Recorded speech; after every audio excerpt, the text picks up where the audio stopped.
Assalamualaikum warahmatullahi wabarakatuh. Izin memperkenalkan diri, nama saya Abdul Aziz dan ini 350 19 11 30.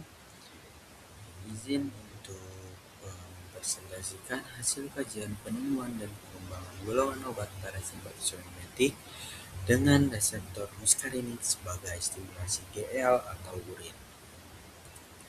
Nah, untuk latar belakangnya sendiri itu sistem saraf otonom mengatur fungsi fisiologis tubuh, salah satunya melalui sistem saraf parasimpatis.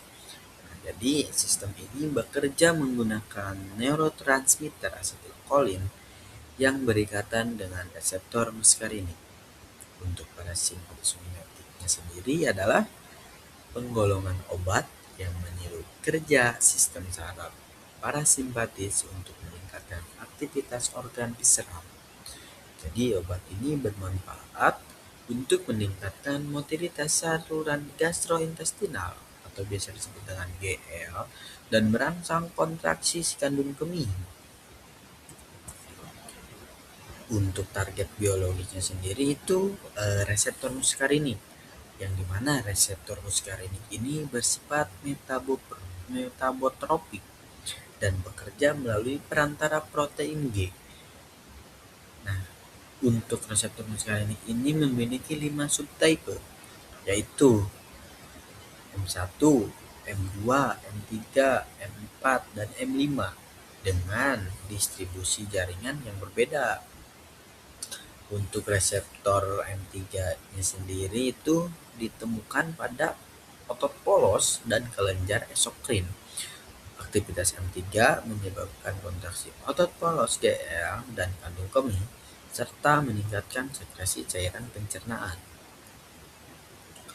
Nah, untuk stimulasi gastrointestinal dan urinaria sistem GL yaitu aktivasi reseptor M3 meningkatkan peristaltik usus dan sekresi kelenjar serta membantu mengatasi ileus paralitik atau konstipasi. Sistem urinaria juga merangsang kontraksi otot detrusor dan relaksasi sphinkter untuk mempermudah pengosongan urin. Obat seperti betanekol sering digunakan untuk retensi urin non-obstruktif. Nah, di sini senyawa awal atau biasa disebut dengan lead compound yaitu asetilkolin, yang dimana senyawa awal alami dalam pengembangan obat parasimpatis mimetik. Jadi karakteristik kimia dari asetilkolin ini memiliki struktur ester yang sederhana, juga bersifat hidrofilik dan bermuatan positif. Untuk kelemahannya sendiri itu cepat dihidrolisis oleh enzim asetilkolinesterase sehingga durasi kerjanya sangat singkat di dalam tubuh.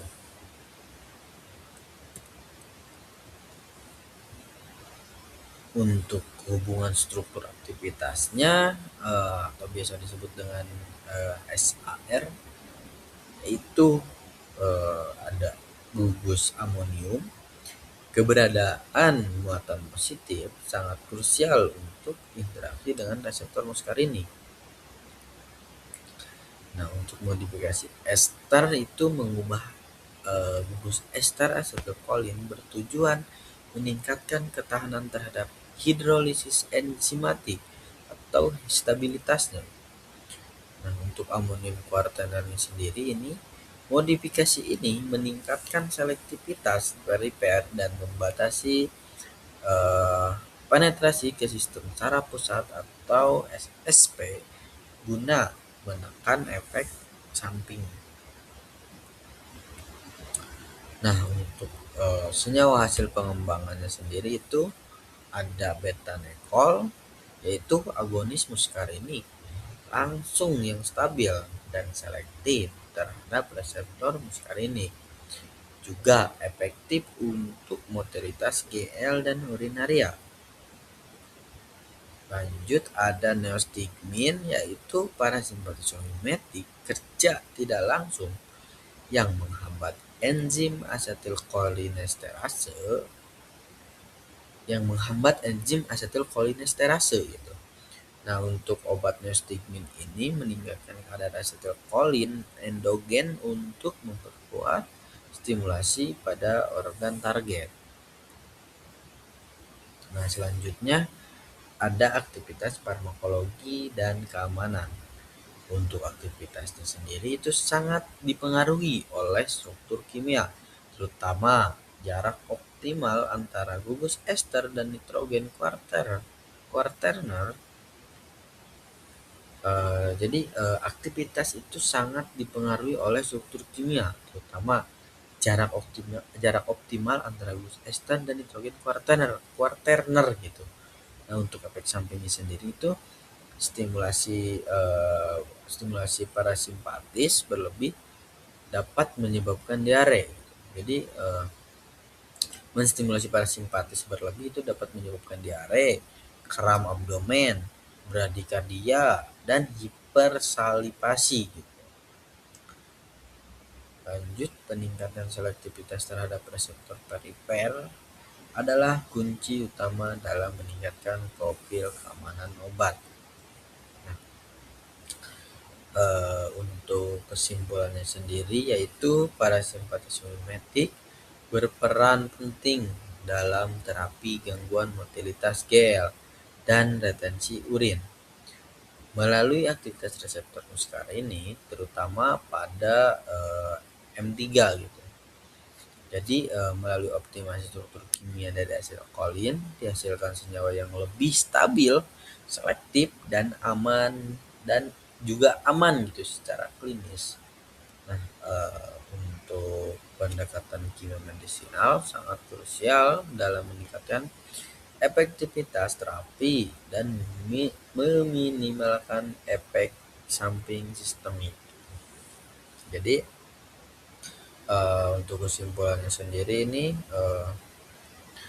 terutama gitu pada reseptor muskarin ini M3 itu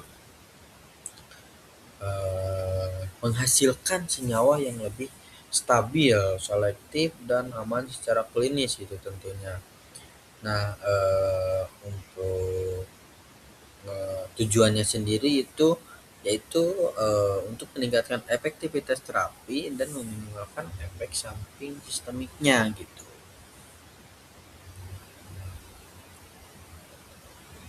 Sekian dari saya. Wassalamualaikum warahmatullahi wabarakatuh.